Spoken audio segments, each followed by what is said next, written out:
At the end of the round, cut off the yarns and pull through the last 2 stitches and draw that loop up so that the tail comes out. Now we can connect and hide that joggle. To hide it as best we possibly can, what we have to do is simulate one last bound off stitch. And so looking at that first coloured bound off stitch, we know this one needs to come up here and go round the base of that grey one to make it look like a V. So we come round the base of that grey V and then take the tail back into the stitch it came from. So back down the same hole and gather that to the same size as the rest of those coloured stitches. And it's amazing how well that disguises the one round joggle. So just snuggle these stitches and now we'll hide this end.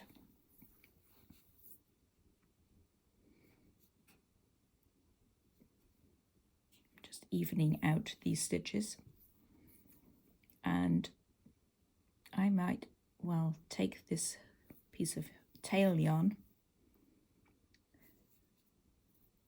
and mimic that stitch there. And then I'm going to sneak along a little way between the layers.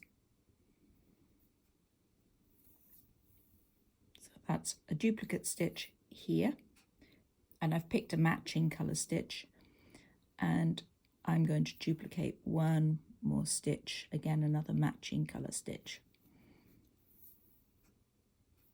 It's not right next door. And then I'm going to take this tail a long way between the layers, making sure it doesn't stick out on the other side. And I'm just wiggling my needle to make sure I don't snag on anything.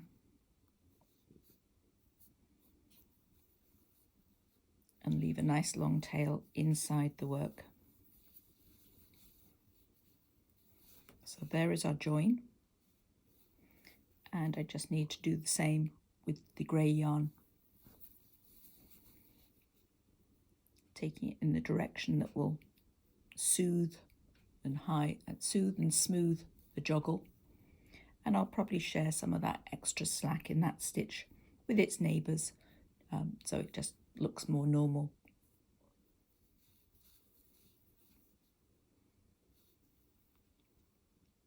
And there's the finished result, and it'll probably even hide better once it's been blocked.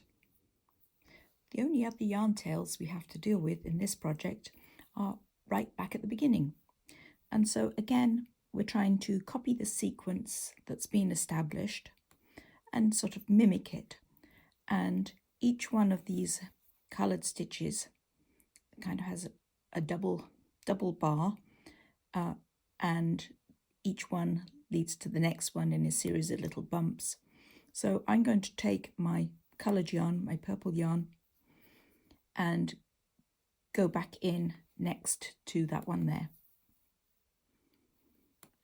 And that'll hide.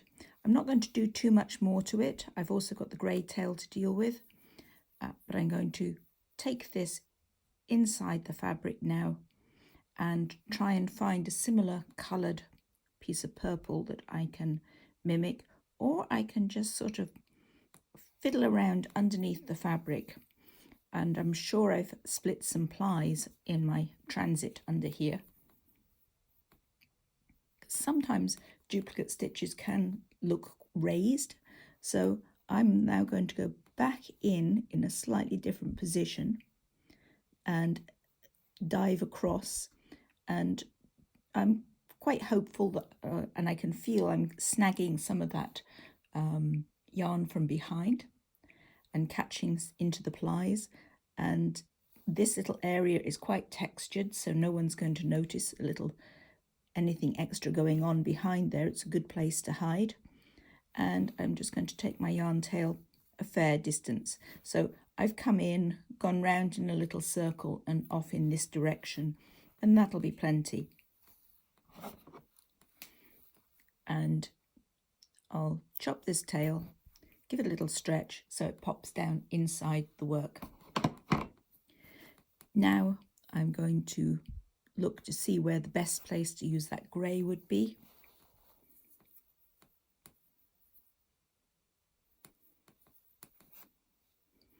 And I think we will mimic that one.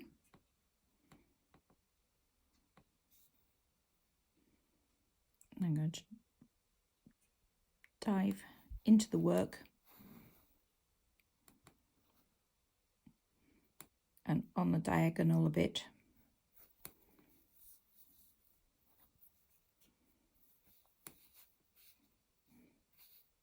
No, I don't think anyone's going to notice that. And I came out deliberately in this spot here so I could do one duplicate stitch and then take my tail between the layers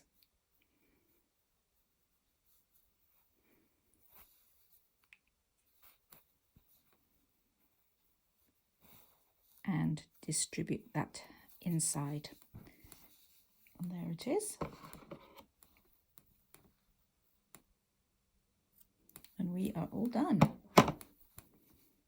Tweak. And there is our deliciously succulent neck warming cowl.